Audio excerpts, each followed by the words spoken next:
What happens when you take a rotary aircraft, a defense budget, and lots of steroids? Well, you get the Sikorsky CH-53E Super Stallion. This helicopter is the US Marines heavy lift cargo helicopter.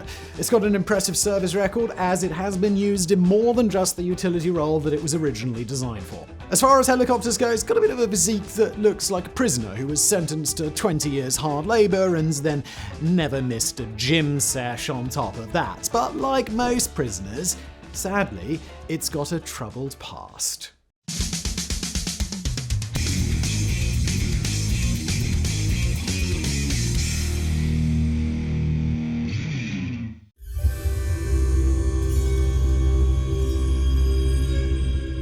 The Super Stallion is capable of transporting troops and supplies from ship to shore at a rapid pace, while also being compact enough to fit onto a ship. It plays a key role in amphibious assaults and logistics. And look, I can already hear you in the comments. You're screaming, "Oh, what's the big deal, Simon? The V-22 Osprey has a greater travel range and it can fly faster." Take it easy, man. And it's also got cool engines that can rotate, so there. Now, this is an argument that gets beaten by pure strength, as the Osprey only carries just over a third of what the Super Stallion can carry. In terms of troops and in terms of weight, currently it is the US Marines vertical takeoff deadlift champion. It has a lift so powerful it can carry all other US Marine aircraft except the KC-130, because that would be ridiculous. But this beast can produce 7,500 horsepower. It also has mid-air refueling capability, which allows it to traverse the globe for longer, therefore delivering more Marines and more equipment all around the place. Yes, from combat to logistics or to humanitarian aid, the Super Stallion is a jack of all trades. So stick around to find out more about this extremely powerful helicopter, what it's accomplished, and the genius Sikorsky,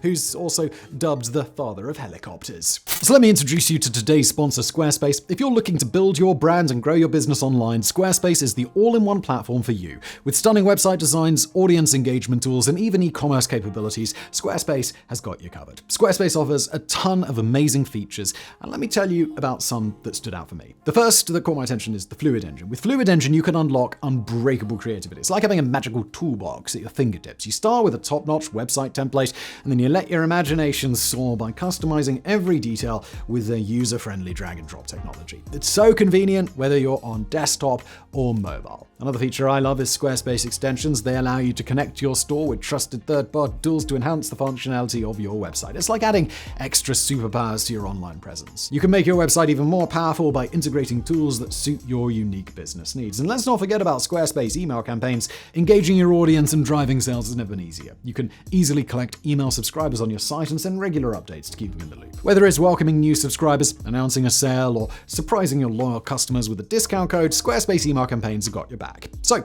what are you waiting for? Head to squarespace.com to start your free trial and explore all of the fantastic features I just talked about. And when you're ready to launch your website or secure a domain, go to squarespace.com/megaprojects to save 10% off your first purchase of a website or a domain when you use the promo code megaprojects. Thanks to Squarespace for sponsoring, and now back to today's video.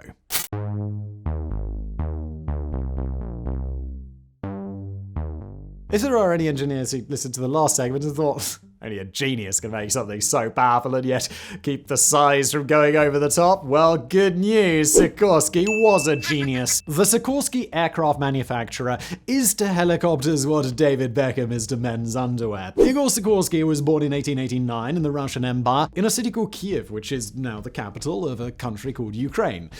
The irony. An intelligent young man, Sikorsky was obsessed with all things aviation. He was fascinated by Count Ferdinand von Zeppelin, who created, you guessed it, the rocket. No. He created the Zeppelin. It's right there in his name, isn't it? And especially, he was fascinated by the work of the Wright brothers. Sikorsky studied at the Naval War College in St. Petersburg for 3 years. Following that, he returned to Kiev to study at the Polytechnic Institute for 2 further years. The college actually still stands to this day. The only thing is that now it's been renamed the Igor Sikorsky Kiev Polytechnical College. In 1914, he was awarded a degree in engineering by the St. Petersburg Polytechnic Institute. He worked as a chief engineer on the Bolshoi Baltijski, which was the first 4-engine plane, even going so far as to be the test pilot on its first flight. So, glad to hear about a designer who really backs his bull. When World War I was declared, Sikorsky's planes were used as bomber aircraft for the Russian Empire, for which he was awarded the Cross of St. Vladimir. In 1919, Sikorsky emigrated to the United States due to the fact that Russia had been ravaged by World War I, undergone a revolution, and then a civil war, so understandably it wasn't exactly a great place for aircraft designing. Let's get the out of here. Once in America, with the help of several ex-Russian army officers, they formed the Sikorsky Aero Engineering Company, and the rest, as they say, is history. One dream that Sikorsky kept nurturing was building a helicopter, and over the course of his life, he kept jotting down ideas for one. In 1939, he finally conquered this nagging itch with the VS-300. It had the revolutionary idea of an added tail rotor. It was hailed as the first successful helicopter, and by 1940 it was used as the template for all single-rotor helicopters. With World War II still raging and the Cold War just on the horizon, the US government essentially said, "Yeah, we'll have that. Have some money." What followed was the creation of the Sikorsky R4. Impressive for its time, it was a 2-seater, 3-bladed machine with a top speed of 90 miles per hour and could climb to an altitude of 12,000 feet. The British were also very keen on it, and after acquiring some, gave it their own designation, the Hoverfly. Although a bit difficult to fly, it did see operational use in the last stages of World War II, where it was mainly used in logistical roles and for search and rescue. In the Pacific Theater, however, it evacuated multiple wounded soldiers from the front, even sometimes coming under fire from Japanese troops. The Sikorsky Company would go on to make planes, helicopters, and now in the present day, drones. But if you were to research their products, helicopters are the most numerous and successful export. One boast the Sikorsky Company can shout, though, is that if you Google the oldest helicopter still in use, it's the Sikorsky H-34. Needless to say, when it comes to helicopter innovation, the Sikorsky Aero Engineering Company, now Sikorsky Aircraft, is definitely the champion for the test.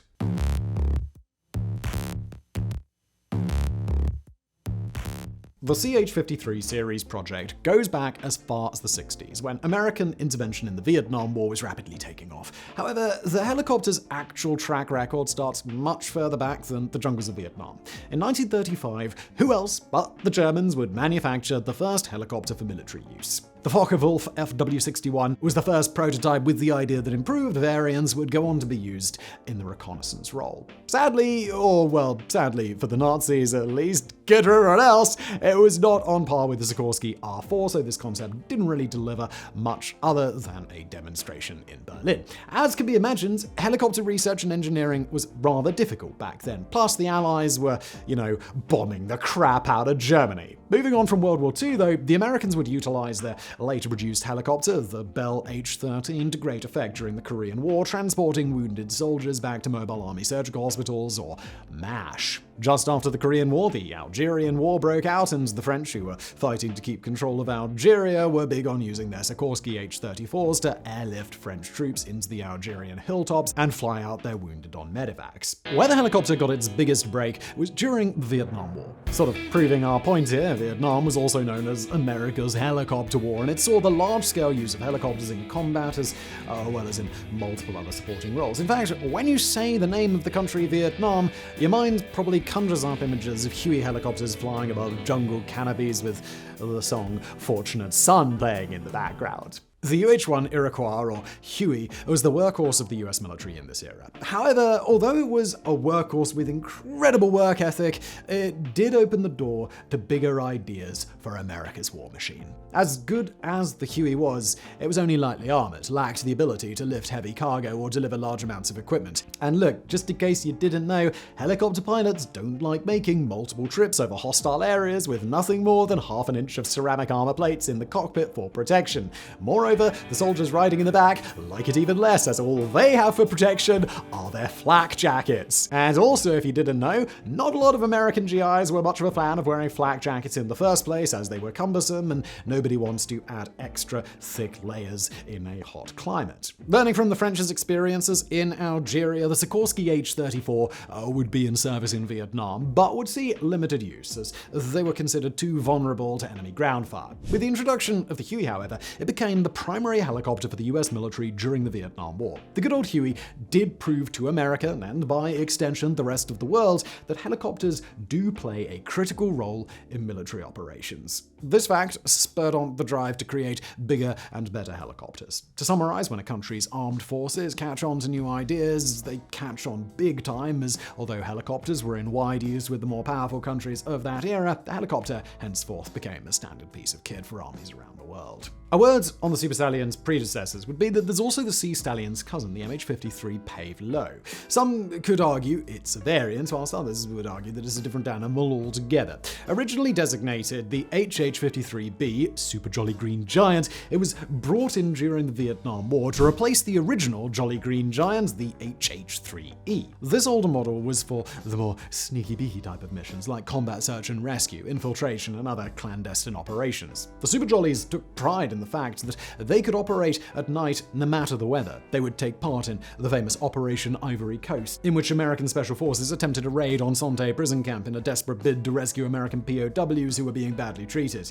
Unfortunately, however, the operation would ultimately fail. In total, 17 HH-3Es would be lost during the Vietnam conflict, 14 to enemy action, and the remaining 3 to accidents. Now, despite all of this, the helicopter did leave a good impression with US Special Operations, and in 1979, the upgraded Pave Low 3 was introduced to the USAF. It was, for its time, the most technologically advanced helicopter in the US military, and to understand why this was, is simply down to the aircraft itself. You see, a big, heavy-duty helicopter that was originally designed to lift and carry bulky equipment was now assigned to work with small groups of special forces teams. Using such a large vehicle platform meant there was tons of space and room to fill with all of their cool kit. It was also fitted with the latest technology, terrain following and terrain avoidance radar, GPS with projected map display, and integrated avionics, allowing precise navigation, just to name a few of the cool toys. Further proof that other countries were watching the prowess of the helicopter can be found following the Vietnam War, when another superpower, Russia, used its Soviet helicopters to great effect in the Soviet-Afghan War.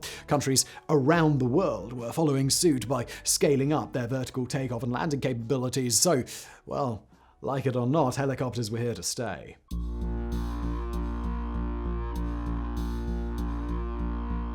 In 1962, the US Marines began the HHX competition. HHX stands for Heavy Helicopter Experimental. A number of designers put forward their product in the hopes of winning. In the end, the Sikorsky S-65 emerged as the winner, closely beating the Boeing Vertol heavy-lift variant of the CH-47, better known as the Chinook. The Sikorsky's prototype, now designated CH-53A Stallion, first flew in October 1964, and 2 years later, production of a fleet of Sea Stallions commenced. The CH-53As were fitted with 2 General Electric T-64 GE6 turboshaft engines with 2,125 kilowatts of power. These engines could produce 13,600 RPM. In 1967, the US Marine commanders listed a number of requirements they wanted for their new helicopter. One fairly glaring requirement was that it could fit onto amphibious warfare ships. This seems like a fairly obvious requirement if it's going to be used by the Marines, but the issue lies in another requirement, in that it must be able to carry 1.8 times more than the S-80. And this highlights a bit of a problem. If you want a helicopter to be able to lift more, then it will probably have to get a lot bigger. This means when landing one, especially on an aircraft carrier, it becomes a huge headache. Not to mention the aircraft carriers themselves, which, despite their size, are not flush with space. In this sense, an aircraft carrier is sort of like a sardine can. Ideally, you need to be able to pack as many aircraft onto a carrier as possible to make them as effective as they can possibly be. Importantly, each aircraft type plays a particular role, so if you start losing some aircraft to make room for others, then you lose the tactical abilities of what that other aircraft can provide. You see, aircraft carriers are basically floating, moving around air bases in which militaries can project their influence and launch missions from, but they do not have much space. Also, in terms of the Sea Stallion's use, space must be provided for Marines and all of their equipment, not to mention any land-based vehicles that they need as well. So, with all of that in mind, anything that is based on an aircraft carrier cannot be a hog of space. And with that list of demands from the Marines, the Sikorsky engineers had to put their thinking caps on.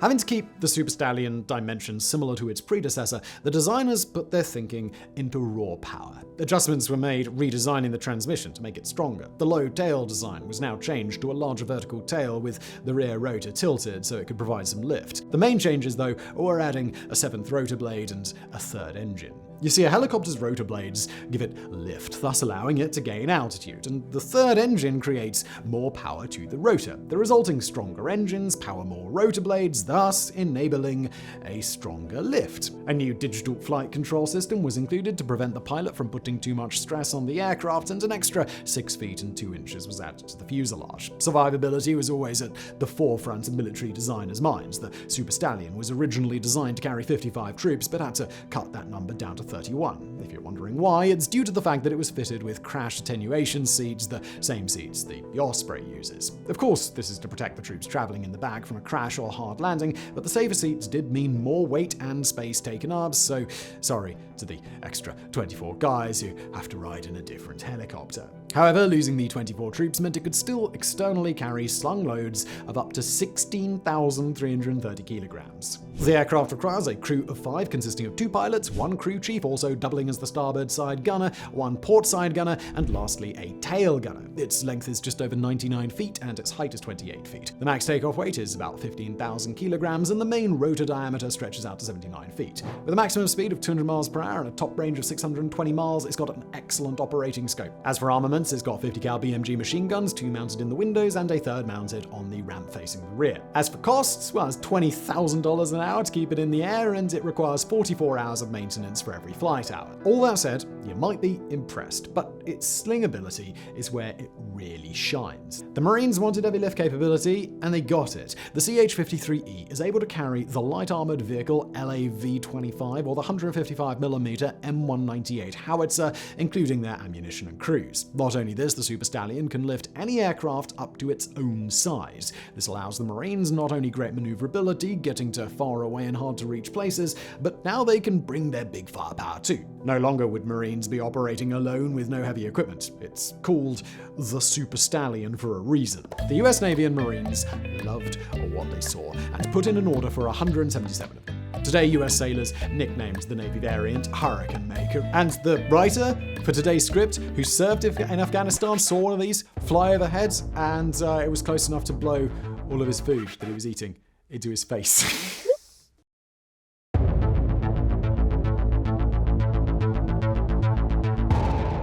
Since entering service in the 1980s, the helicopter has been the workhorse to the US Marines and the Navy. But although its primary job is logistics, it's actually got a few war stories to tell as well. In peacekeeping missions, the Super Stallion would unload Marines in Lebanon and Beirut. In October 1983, a terrorist truck bomb exploded, killing just under 240 servicemen. The helicopter provided important combat support during this operation. Moving forward to the 90s, when the Somali Civil War broke out, 2 Super Stallions, loaded with a combination of 60 Navy SEALs and Marines, accompanied 2 Sea King helicopters, successfully evacuating 281 US and foreign nationals from the US Embassy in Mogadishu in what was called Operation Eastern Exit. The embassy workers were transported to safety aboard US warships, and the real happy ending is that 1 extra evacuee would be added to the group as one of the evacuees would give birth aboard the ship. In June 1995, an F-16 pilot, Captain Scott O'Grady, was shot down over Bosnia and would be rescued by 2 Super Stallions. And in the 2000s, Super Stallions would fly 550 miles to secure the first land base, Camp Rhino,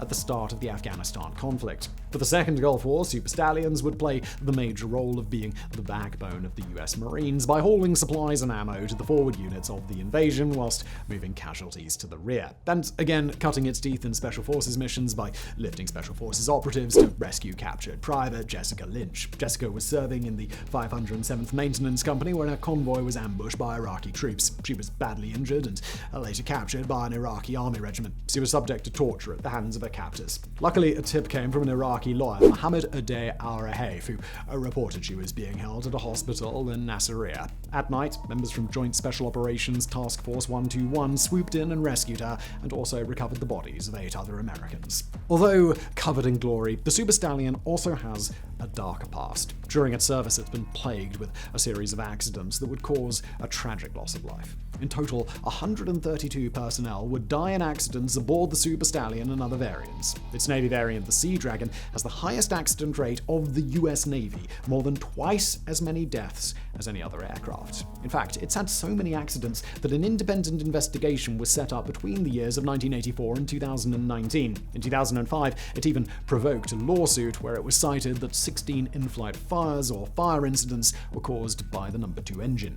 The lawsuit also claims that no crews were instructed on emergency techniques and no changes have been made to the engine. Hopefully, since the incident, the US military has implemented safer measures.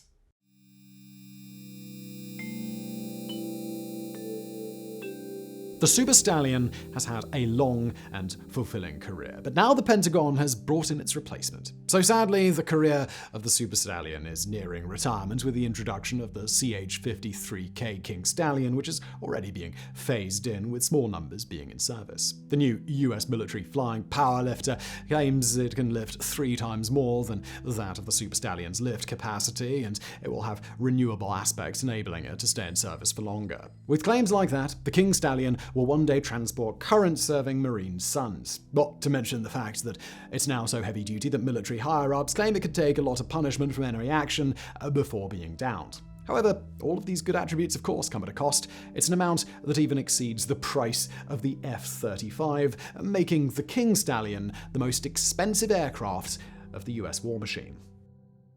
And that's where we end today's video. Thank you so much for watching. Leave a like, subscribe, and I'll see you next time.